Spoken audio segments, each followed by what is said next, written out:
হাটে আসছি ভাইয়া কুরবানির গরু কিনা বলি কুরবানির গরু কিনা বলি আসছি 2 ঘন্টা প্রায় হাট ঘুরলাম, ঘুরি সারিয়ে আমরা যতদূর জানতে পারলাম যে আমাদের যে একটা বাজেট থাকে কুরবানি কিনবো একটা টার্গেটে, সেই টার্গেটের 10,000 20,000 এরকম 15,000 টাকা বেশি হয়তো দাম চাচ্ছে, এই জন্য কিনতে পারছি নি। এখনও ঘুরছে, চেষ্টা করব এখনও কেনার জন্য।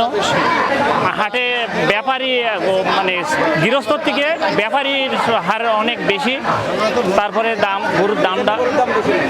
গরুর দাম অনেক বেশি, আগের তুলনায় মনে হচ্ছে যেন অনেক দাম বেশি।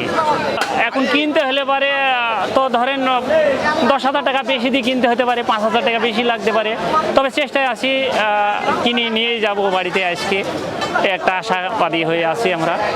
কুরবানি তো দিতেই হবে, যেহেতু আমাদের টার্গেটের 10,000 টাকা 15,000 টাকা বেশি লাগলেও তো ওটা তো দেখতে গেলে তো আর কুরবানি দেওয়া হবে না ভাইয়া।